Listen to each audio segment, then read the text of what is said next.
Hello and welcome back to all dear students, welcome to career planet. तो बच्चों, हम amines वाले chapter में आगे बढ़ते हुए आज की क्लास में डिस्कस करेंगे आइसोमेरिज्म यानी कि समावयवता।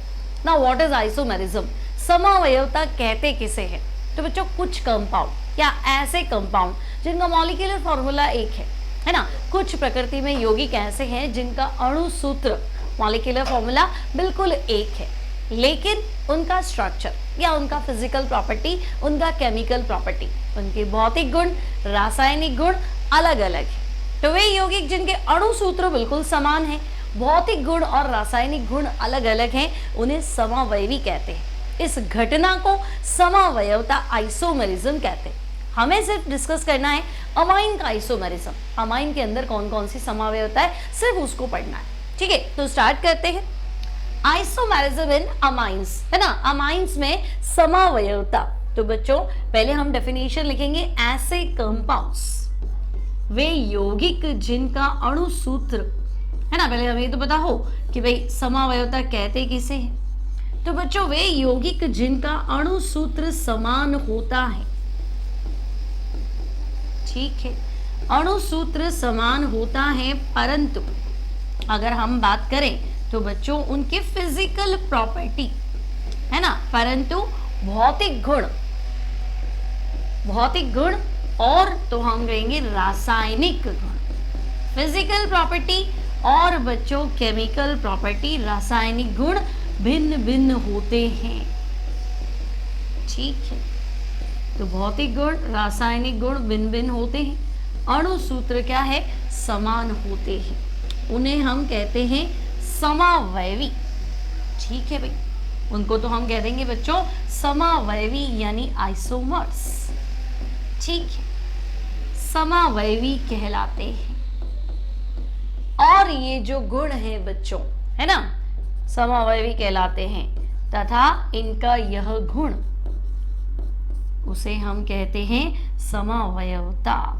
इनका यह गुण समावयवता कहलाता है, आइसोमेरिज्म कहलाता है। ठीक है, समावयवता कहलाता है। अब हम डिस्कस करेंगे अमाइंस के अंदर कौन कौन सी आइसोमेरिज्म होती है, अमीन के अंदर कौन कौन सी आइसोमेरिज्म पॉसिबल है, समावयवता संभव है। तो पहले हम कहेंगे अमीन का जनरल फॉर्मूला बता दो, एमीन का सामान्य सूत्र बता देते। तो बच्चों, एमीन का जनरल फॉर्मूला अगर हम बात करें, एमीन का सामान्य सूत्र, जनरल फॉर्मूला ऑफ अमाइंस, तो बच्चों अमाइन का जनरल फॉर्मूला होता है आपका CnH2n + 3 और n, मतलब Cn कार्बन संख्या n, हाइड्रोजन 2n + 3 दुगने से 3 ज्यादा, प्लस, है ना, 2n + 3 दुगने से 3 ज्यादा, और साथ में क्या है, तो हम कहेंगे नाइट्रोजन। अमाइन फंक्शनल ग्रुप क्या है, nitrogen containing organic compound, nitrogen तो जरूरी है, तो हाइड्रोकार्बन होगा, कार्बन है, हाइड्रोजन है, कितने हैं वो हमने समझ लिया, और नाइट्रोजन इतने, तो जितने भी कार्बन है हाइड्रोजन दुगने से 3 ज्यादा और नाइट्रोजन। अब ऐसे नहीं लिखना चाहे बच्चों तो हम ऐसे भी लिख सकते हैं, CnH2n + 1 NH2। तो CnH2n + 1 क्या है, तो हम कहेंगे एल्काइल ग्रुप है, जितने भी कार्बन हाइड्रोजन दुगने से 1 ज्यादा और NH2। तो NH2 1 डिग्री अमाइन साउंड करता है। हमें पता है अमाइन 3 तरह के होते हैं, प्राथमिक अमीन, द्वितीयक अमीन, तृतीयक अमीन, प्राइमरी अमाइन, सेकेंडरी अमाइन और टर्शरी अमाइन। ठीक है, तो ये अमाइन का जनरल फॉर्मूला होगी। अब एमीन में कौन कौन सी आइसोमेरिज्म पॉसिबल है? तो बच्चों, पहला हमें दिया है चेन आइसोमेरिज्म। चेन आइसोमेरिज्म मतलब हम कहेंगे भाई अमाइन में हम श्रृंखला समावयवता को देख सकते हैं। ठीक है, तो बच्चों अमीन में श्रृंखला समावयवता, चेन आइसोमेरिज्म। ठीक है, अमाइंस के अंदर हम श्रृंखला समावयवता को स्टडी कर सकते हैं, इसको इंग्लिश में लिखेंगे chain isomerism. Now what is chain isomerism? तो श्रृंखला समावयवता ऐसे यौगिक जिनके अणु सूत्र समान है, ऐसे यौगिक जिनके अणु सूत्र समान है, लेकिन वे लंबी कार्बन श्रृंखला में डिफर करते हैं। कार्बन की श्रृंखला जो है वो अलग अलग होती है, उन्हें चेन आइसोमर्स कहते हैं, श्रृंखला समावयवी कहते हैं। अब लंबी कार्बन श्रृंखला भाई मैंने एक कंपाउंड लिखा, उसमें लॉन्ग चेन 3 की आ रही, और दूसरा कंपाउंड मैंने बनाया उसमें लॉन्ग चेन 4 की आ रही। तो कार्बन श्रृंखला भिन्न भिन्न होनी चाहिए। तो शॉर्ट में मुझे लिखना है भाई श्रृंखला समावयवी क्या है बच्चों, तो मैं कहूंगी अणुसूत्र तो समान होगा, है ना, ऐसे यौगिक। चलो पूरा लिख देते हैं भाई। तो अच्छा बच्चों, आपको बैकग्राउंड में तो आवाज नहीं आ रही, इसलिए मैं थोड़ा इसका लेक्चर कम बना पाती हूँ, है ना, नॉइज बहुत होता है। ऐसे यौगिक जिनमें अणुसूत्र समान होते हैं, ठीक है, ऐसे यौगिक जिनमें अणुसूत्र समान होते हैं, मॉलिक्यूलर फॉर्मूला जो है बच्चों वो सेम है, अणुसूत्र समान, लेकिन उनमें तो हम कहेंगे चेन आइसोमर कह रहे हो ना, श्रृंखला समावयवी, तो कार्बन की चेन अलग होगी, ठीक है। तो बच्चों अणुसूत्र समान होते हैं, परंतु तो हम कहेंगे परंतु उनमें कार्बन की श्रृंखला, ठीक है, कार्बन की श्रृंखला भिन्न भिन्न होती है। लॉन्ग चेन ऑफ कार्बन जो है बच्चों वो अलग होती है, कार्बन की श्रृंखला भिन्न भिन्न होती है, ठीक है। क्या बोलेंगे, तो हम उनको बोलेंगे चेन आइसोमर्स, यानी कि श्रृंखला समावयवी कहलाते हैं, ठीक है भाई। टेंशन क्या है, श्रृंखला समावयवी कहलाते हैं, ठीक है। एग्जाम्पल देके समझाओ, और आपको तो अमाइंस में ही समझाना है, तो हम ऐसा करते हैं, देखो मिथाइल अमाइन में तो कोई समावयता ही नहीं है ना, CH3NH2 मैथिल अमीन किसी प्रकार की कोई समावयता नहीं, एथिल अमीन से समावयता शुरू हो जाएगी, तो बोलेगा एथिल में श्रृंखला तो क्या चेंज करे, 2 ही कार्बन है तो 2 में श्रृंखला नहीं होगी, 3 कार्बन है तो 3 में श्रृंखला कैसे बदलूंगी, श्रृंखला बदलने के लिए कम से कम कितने चाहिए, 4 कार्बन। श्रृंखला बदलने के लिए कम से कम कितने कार्बन चाहिए, 4 कार्बन। भाई एक कार्बन तुम कहोगे मैथिल श्रृंखला समावी, तो कहाँ से बनाओ, एक कार्बन ही तो है, श्रृंखला कहाँ से बदलू। 2 में तुम कहोगे एथेन, तो 2 यूं लिखो चाहे यूं लिखो 2 ही रहेगा। 3 में तो तुम कहोगे प्रोपेन ही है। अब चेन आप 1 2 और कार्बन नीचे कर दो, उससे क्या फर्क पड़ेगा, है ना, समझे मेरी बात कि भाई 3 कार्बन मैंने ऐसे लिखे या 3 कार्बन मैंने ऐसे लिखे, तो बच्चों लॉन्ग चेन तो यहाँ पे भी 3 कार्बन की और लंबी श्रृंखला तो यहाँ पे भी 3 कार्बन की है, तो इसमें क्या करूं, इसमें तो चेन आइसोमेरिज्म पॉसिबल नहीं है, तो हम कहेंगे हाँ भाई चेन आइसोमेरिज्म तो इसमें पॉसिबल नहीं है। अब क्या करें, तो आप क्या करो, 3 कार्बन तक तो आपने कहा कि भाई नहीं पॉसिबल है, ठीक है भाई नहीं पॉसिबल है तो छोड़ो, कुछ और दिमाग लगाओ, कुछ और जुगाड़ लगाएं।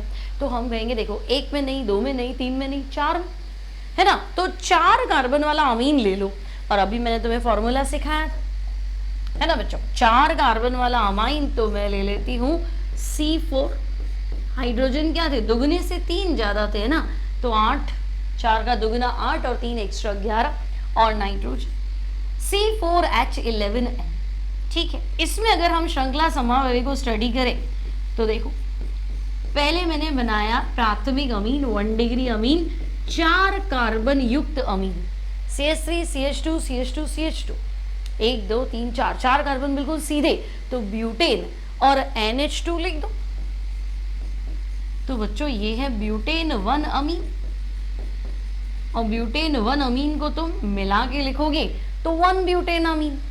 लंबी श्रृंखला तो हम कहेंगे 1 2 3 4, लॉन्ग चेन जो है भाई वो 4 कार्बन की है, लंबी श्रृंखला 4 कार्बन की है।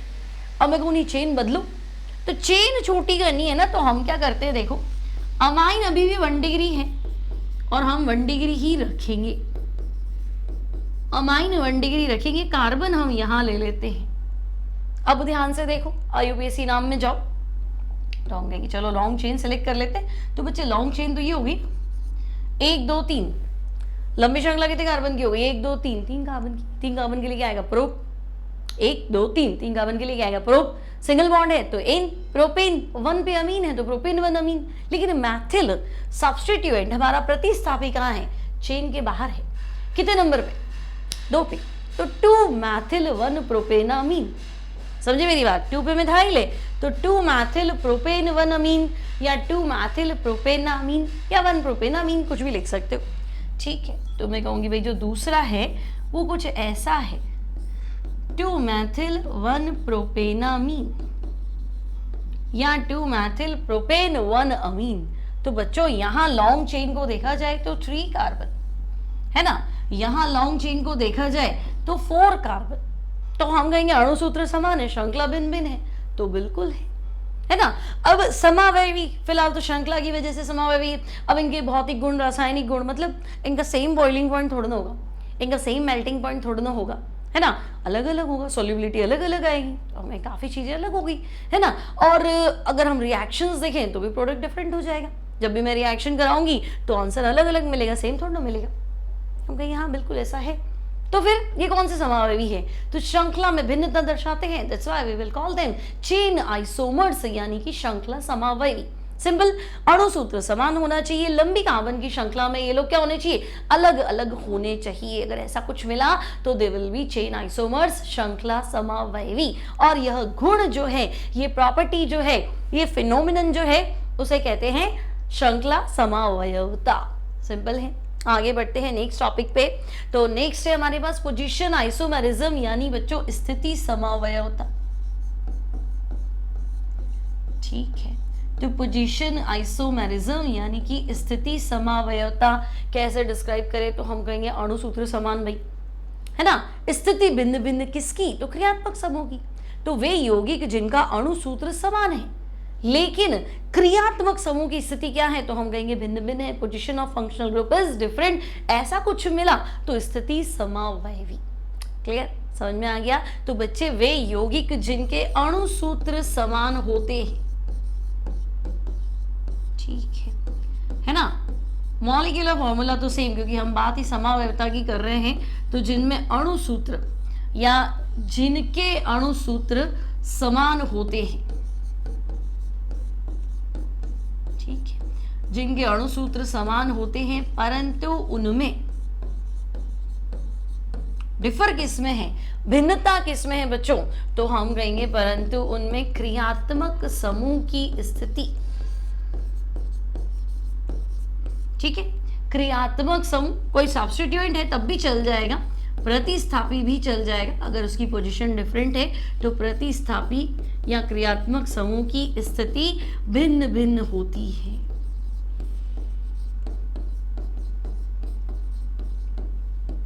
है ना, अगर ऐसा कुछ है तो हम उन्हें फंक्शनल ग्रुप आइसोमर्स, क्रियात्मक समूह फंक्शनल ग्रुप में कहां पहुंच गई, अगर ऐसा कुछ है तो हम उन्हें पोजीशन आइसोमर्स, स्थिति समावयवी कहेंगे, क्योंकि उसमें क्रियात्मक समूह या प्रतिस्थापी की पोजीशन डिफरेंट है, तो स्थिति समावयवी कहलाते हैं। अब ये कैसे हुआ भाई, इसको तो समझाना पड़ेगा, ये कैसे कह रहे हो, तो हम कहेंगे ठीक है, फंक्शनल ग्रुप अभी भी आप सेम रखें, आपके पास अमाइन है लेकिन 1 डिग्री 2 डिग्री 3 डिग्री, है ना।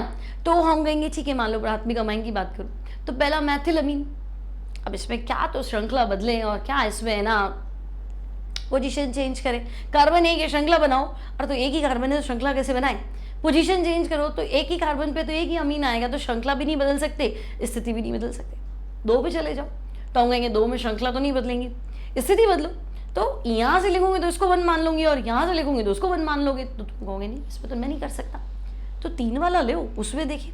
ठीक है, तो थर्ड वाले का एग्जाम्पल लेते हैं प्रोपाइल अमाइन का, तो हमने लिख दिया भाई अणुसूत्र 3 कार्बन वाला अमाइन है ना, तो C3, हाइड्रोजन दुगने से 3 ज्यादा, तो 9 कर दूं क्या, 6 और 3 9, है ना। ठीक है, तो C3H9 और N से संभावित स्थिति समावयवी।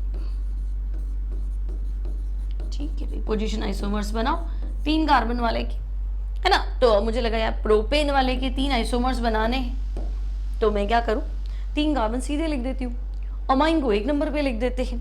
तो बच्चों एक उदाहरण तो मैंने लिखा CH3CH2 CH2 NH2,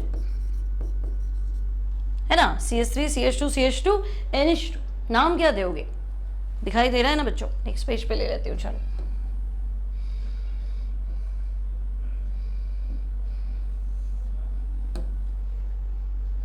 तो हमने लिखा इसको CH3 CH2 CH2 NH2, नाम क्या है, तो हम कहेंगे 3 कार्बन है, 1 2 3, तो प्रोपेन 1 पे अमाइन है, तो भाई प्रोपेन 1 अमाइन, है ना, या 1 प्रोपेनामाइन, और हिंदी में लिखना है तो 1 प्रोपेनामीन।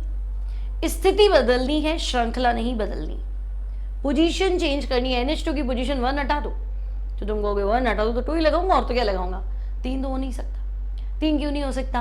क्योंकि भाई साहब इधर आओगे तो लंबी श्रृंखला इधर से हो जाएगी, नंबरिंग इधर से हो जाएगी, चेन तो सीधी रहेगी, नंबरिंग हम चेंज कर देंगे, इधर से क्यों चले इधर से चल लेंगे। तो हम कहेंगे हाँ यार ये सारी बातें तो हो सकती है। तो हमने क्या किया, स्थिति बदलो, श्रृंखला मत बदलो। तो भाई श्रृंखला तो हो गई 3 कार्बन की और अमाइन लगा दो 2 नंबर पे, तो ये हो जाएगा बच्चों 2 प्रोपेनामीन। पहला था प्रोपेन 1 अमीन और दूसरा 2 प्रोपेनामीन।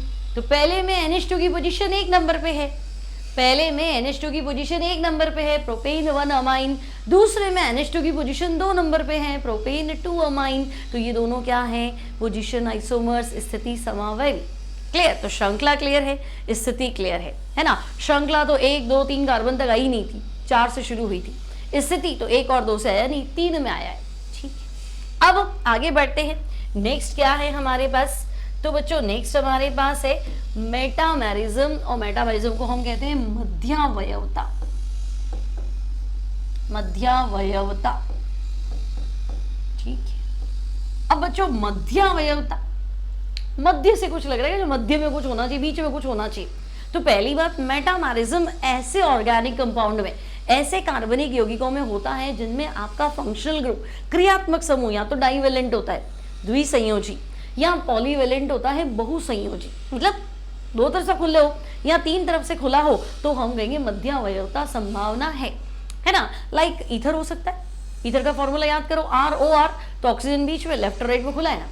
कीटोन हो सकता है, C डबल बॉन्ड हो, लेफ्ट और राइट में खुला है ना। 2 डिग्री अमाइन NH लेफ्ट और राइट में खुला है, 3 डिग्री अमाइन N लेफ्ट और राइट में खुला है ना। तो ये बहुत सारे फंक्शनल ग्रुप्स है जिनमें मध्यावयवता होगी। होती क्या है, मैं कैसे पहचानूंगा कि मध्यावयवी है? तो बच्चों आपका लेफ्ट और राइट में अगर खुला है कंपाउंड, है ना, वैलेंसी खुली है, तो आपको कार्बन संख्या गिननी है कि भाई इधर 2 है, इधर 2 है, टोटल कार्बन मान लो 4 है, तो मैंने लिख दिया NH, तुम कहोगे इधर भी 2 लिखूंगा, इधर भी 2 लिखूंगा, बराबरी रखूंगा, तुम्हारी मर्जी। दूसरा बनाओ तो तुम कहोगे अच्छा NH 2 तो मैंने रख ली, अब क्या करूं? तो मैं इधर 1 रख लेता हूं और इधर 3 रख लेता हूं। तो लेफ्ट और राइट में क्रियात्मक समूह के दाईं और बाईं ओर एल्किल समूह जो प्रेजेंट है उसमें कार्बन संख्या अगर भिन्न भिन्न है तो उन कंपाउंड्स को हम आइडेंटिफाई करेंगे मेटामर्स, मध्यावयवी। ठीक है, तो हमें इसको आइडेंटिफाई करना है तो थोड़ा आपको पता होना चाहिए डेफिनेशन इसका। तो हम लिखेंगे भाई वे यौगिक जिनमें क्रियात्मक समूह, ठीक है, मल्टीवेलेंट होना चाहिए, पॉलीवेलेंट होना चाहिए, बाईवेलेंट होना चाहिए। क्रियात्मक समूह की संयोजकता कम से कम 2 से ज्यादा होगी, 3 होगी तब भी चलेगा, है ना। 3 डिग्री अमाइन में तो 3 ही होती। ठीक है, तो क्रियात्मक समूह के दोनों ओर उपस्थित एल्किल समूह, क्रियात्मक समूह के दोनों ओर उपस्थित एल्काइल ग्रुप, एल्किल समूह में उपस्थित एल्किल समूह में कार्बन संख्या भिन्न भिन्न होती है। कार्बन एटम जो है वो डिफर करते हैं, कार्बन संख्या भिन्न भिन्न होती है। अगर ऐसा कुछ मिल गया बच्चों आपको तो आप कहेंगे ठीक है मध्यावयवी कहलाते हैं।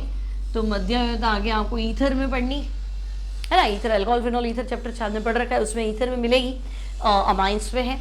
और इसके आगे आप एस्टर में भी मिल सकती है, एस्टर में भी होती है ना। तो वहां आपको डिस्कस करना है। ठीक है, तो मध्यावयवी कहलाते हैं। ओके, अब उदाहरण दो तो हम वापस कम से कम 4 कार्बन चाहिए, 3 में तो होगा ही नहीं। देखो मान लो 2 ही कार्बन है, 2 डिग्री अमाइन और 2 ही कार्बन है, तो तुम कहोगे एक कार्बन इधर रखूंगा, एक कार्बन इधर रखूंगा, तो दूसरा बनाओ। तो दूसरा क्या बनाऊं, एक कार्बन रख लिया ना तो कुछ है ही नहीं, तो फिर नहीं होगी। टोटल 3 कार्बन है तो तुम्हारा चॉइस क्या है कि मैं एक इधर रख लूंगा, 2 इधर रख लूंगा। अब भाई दूसरा बोलो तो तुम कहोगे नहीं, अब घुमा दूं तो मतलब क्या है, 2 इधर रख लूं, इधर 1 रख लूं, उससे क्या फर्क पड़ेगा। तो नहीं, 4 कार्बन में बोलो, है ना। 4 कार्बन में सोचो, दिमाग लगाओ क्या सोचा तुमने। तो देखो 4 कार्बन मतलब C4 2 और 3, 8 और 3 कितने होते हैं, 11 होते हैं क्या भाई। 4 दूने 8 और 3 11 और N, तो देखो मैंने 2 डिग्री अमाइन लिया, पहली बात है ना।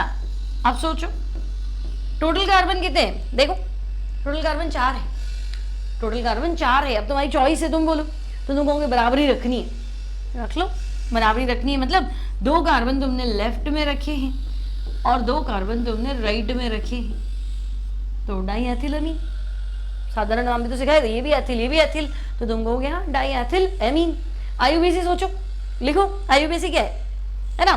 दूसरा बताती हूँ जितने, तो तुमने कहा चलो मैंने 2 तो लगा दिए, अब क्या करूँ, तो भाई टोटल 4 है ना, तो इधर ऐसा करो, इधर 1 लगा दो, इधर 3 लगा दो, और फिर सोचो तो इधर 1 इधर 3 है ना, इधर मैथिल इधर प्रोपिल, तो हम कहेंगे हाँ एक तो डाई एथिल अमीन है, एक मैथिल प्रोपिल एमीन है। तो हमने लिखा क्या है, देखो क्रियात्मक समूह के दोनों ओर, ये रहा क्रियात्मक समूह, दोनों ओर उपस्थित एल्किल समूह, ठीक है। मैं कार्बन संख्या भिन्न भिन्न है, देखो इधर 2 इधर 2, नीचे आओ तो इधर 1 इधर 3, तो एल्काइल ग्रुप में कार्बन एटम क्या है, डिफरेंट है, अलग अलग है, तो ये हो जाएंगे मेटामर्स मध्यावयवी। अगर आपको नाम लिखने हैं तो फर्स्ट वाला है बच्चों डाई इथाइल ईथर नहीं amine, die ethyl amine, die ethyl amine, इधर भी एथिल है इधर भी एथिल है, तो डाई एथिल एमीन, और इसका तो मेथिल प्रोपिल एमीन।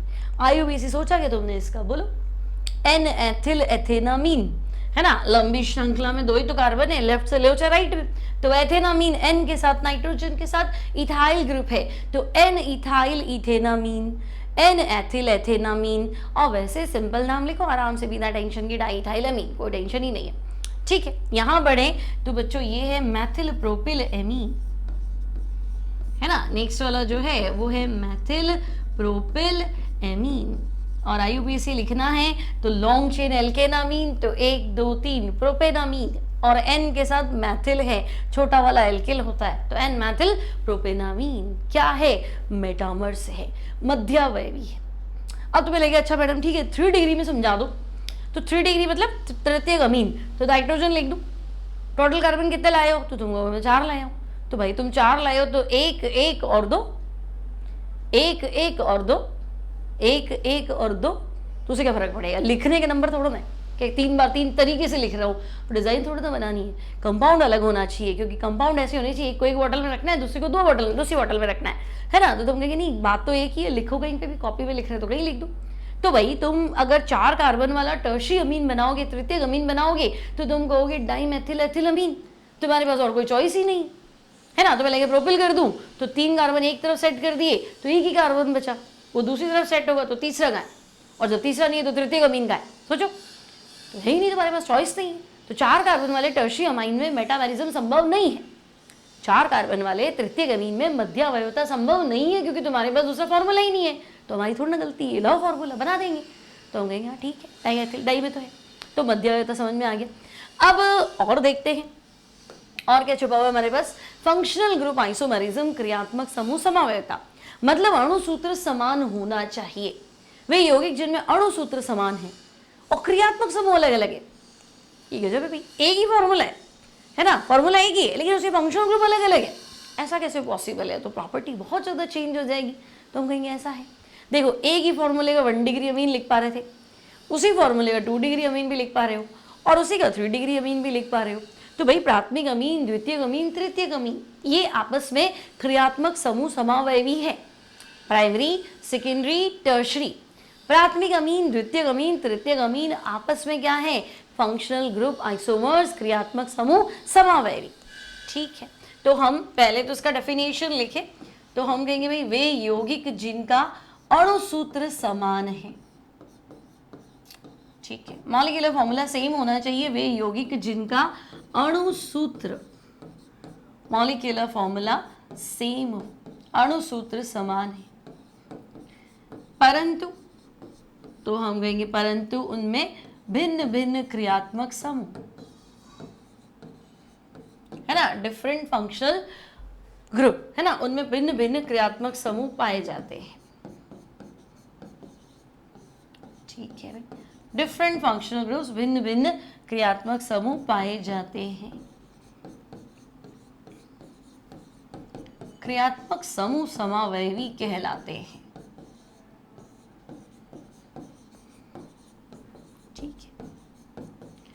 क्रियात्मक समूह समावयवी, फंक्शनल ग्रुप आइसोमर्स कह सकते हैं बच्चों, क्रियात्मक समूह समावयवी कहलाते हैं।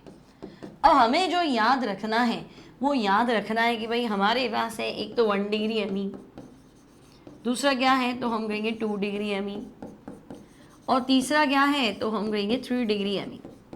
तो बच्चों 1 डिग्री अमीन, 2 डिग्री अमीन और 3 डिग्री अमीन परस्पर क्या है तो हम कहेंगे ये है क्रियात्मक समूह समावयवी,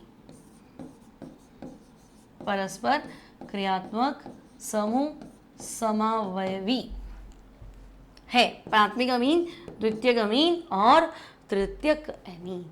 ठीक है, अब कितने से बनेगा तो देखो कम से कम 3 कार्बन से बनाओगे, क्योंकि अगर मैं कहूँ कि 1 डिग्री अमीन तो NH2 है, एक कार्बन लगा तो चल जाएगा। 2 डिग्री अमीन NH है, लेफ्ट और राइट में मुझे एक कार्बन चाहिए, लेकिन 3 डिग्री अमीन N है, मुझे कम से कम 3 कार्बन चाहिए। तो अगर मैं 3 कार्बन लगाऊंगी है ना तब मेरा टर्शियरी अमीन बनेगा। तो और तुम कह रहे हो कि भाई functional group isomers primary, secondary और टर्शियरी 3 हो, तो कम से कम 3 कार्बन से ही शुरू होगी, उससे अलावा तो शुरू ही नहीं हो सकती। ठीक है, तो हम कहेंगे भाई हम उदाहरण इसको नेक्स्ट स्लाइड पे ले लेते। चलो तो उदाहरण लेना है तो हम कहेंगे कि एटलीस्ट 3 कार्बन C3H9N के क्रियात्मक समूह समावयवी बताओ। ठीक है, जब एनसीईआरटी क्वेश्चन कराऊंगी ना इन टेक्स्ट, तब ये तुम्हें सब बनाना तो आता होगा मैं खाली रिलेशन पूछूंगी कि सारे बना दो, रिलेशन बता दो, तब हम उस क्वेश्चन को और डिटेल में इसको डिस्कस करेंगे। ठीक है, फिलहाल हमने इंडिविजुअली सीखा है कि भाई श्रृंखला क्या है, स्थिति क्या है, मध्यावयवता क्या है और क्रियात्मक समूह समावयवी क्या है ना, अलग अलग सीखा है हमारे इसके अंदर। फिर वो खिचड़ी बनने वाला क्वेश्चन आया, फिर उन खिचड़ी में से इंग्रेडिएंट निकालने, अच्छा ये तो ये है, ये तो ये है, ये तो ये है। ठीक है, फिर उसको हम अच्छे से करेंगे। तो फिलहाल एक बार बेसिक सीख ले। तो C3H9N के क्रियात्मक समूह समावयवी, ठीक है, तो बताओ कौन से हैं। तो हम कहेंगे अच्छा N है तो N तो हमारा अमाइन है, N तो हमारा अमाइन है। अमाइन 3 तरह का होता है, 1 डिग्री, 2 डिग्री, 3 डिग्री। तो मैं एक बार 1 डिग्री बना लेता हूँ, एक बार 2 डिग्री बना लेता हूँ और एक बार 3 डिग्री बना लेता हूँ। ठीक है, आंसर आ जाएगा। ओके, तो 3 बनाना है तो देखो पहला तुमने लिखा 1 degree amine CH3 CH2 CH2 और NH2, बोलो प्रोपेन 1 अमीन, कर ही क्या सकते हैं इसके अलावा। फिर तुम कहोगे अच्छा NH तो बना दो, टोटल कार्बन 3 है तो बच्चे इधर 1 और इधर 2, और अगर मैं सिर्फ नाइट्रोजन की बात करूं तो लगा दो भाई, सिर्फ नाइट्रोजन की बात करो तो लगा दो। तो बच्चों ये प्राथमिक एमीन है ना, 1 डिग्री अमीन जिसे पढ़ा जाता है।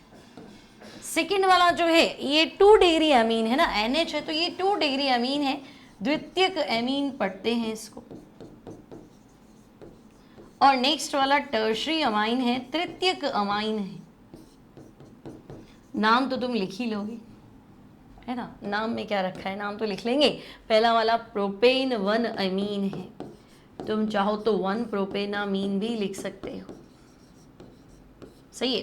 दूसरा वाला क्या है तो हम कहेंगे देखो लंबी श्रृंखला 2 कार्बन की है तो एथेनामीन है, नाइट्रोजन के साथ मैथिल है, तो भाई दूसरा वाला एन मैथिल एथेनामीन है। ठीक है, एन मैथिल एथेनामीन। और तीसरा क्या है तो है तो मेथेनामीन, कहीं से ले लो, लॉन्ग चेन तो एक ही कार्बन की है, तो हम कहेंगे दूसरा वाला है N N dimethyl methanamine, N N dimethyl methanamine. बोल, ये 3 चीजें हैं भाई। तो अगर ऐसा कुछ है तो फंक्शनल ग्रुप आइसोमर्स, एक बार 1 डिग्री बनाइए, एक बार 2 डिग्री बनाइए, एक बार 3 डिग्री बनाइए। ठीक है, तो सारी आइसोमेरिज्म बता दिए मैंने तुम्हें अमाइंस में, है ना। सोचो कहीं को छूटा है क्या। सबसे पहले मैंने तुम्हें अमाइंस में आइसोमेरिज्म है ना, पहले तो अमाइन का जनरल फॉर्मूला याद रखे, जितने कार्बन है हाइड्रोजन दुगने हैं और दुगने से 3 ज्यादा है और नाइट्रोजन, और नहीं तो फिर ऐसे याद रख लो। ऐसे भी याद रखोगे तो ये एल्किल समूह है और ये मैंने 1 डिग्री अमीन लिया है, तो देखो 2n+1 तो है ही, 2 हाइड्रोजन और जोड़ दो तो 2n+3 हो जाएगा। ठीक है, अब पहला था हमारा चेन आइसोमेरिज्म, आपको दिखेगा long chain of carbon different है। सेकेंड है हमारा पोजीशन आइसोमेरिज्म, है ना, तो इसमें आपको दिखेगा देखो 1 अमाइन और 2 अमाइन, स्थिति अलग अलग है। फिर हमारे पास क्या है मेटामेरिज्म, क्रियात्मक समूह बीच में होना चाहिए। लेफ्ट और राइट में जो एल्किल समूह है उनमें कार्बन एटम अलग अलग है, वो चेक कर लो। है ना, मध्य अवयवता। और प्राथमिक अमीन, द्वितीयक अमीन और तृतीयक अमीन परस्पर क्या है, तो भाई ये परस्पर क्रियात्मक समूह समावयवी है, तो तीनों बना दो। तो यहाँ आ जाता है हमारा अमाइन का आइसोमेरिज्म कंप्लीट, है ना। अब यहाँ हम लेक्चर खत्म कर देते हैं, ठीक है। अब नेक्स्ट क्लास में हम क्या करेंगे, इसके आगे के टॉपिक को डिस्कस करेंगे। एनसीईआरटी का एंड टेक्स्ट और बुक के जो क्वेश्चन है उसके लिए मैं आपको अलग से वीडियोस प्रोवाइड कर दूंगी, ठीक है। लेक्चर अच्छा लगे तो लाइक कर देंगे। मिलते हैं नेक्स्ट क्लास में, till then take care and good bye.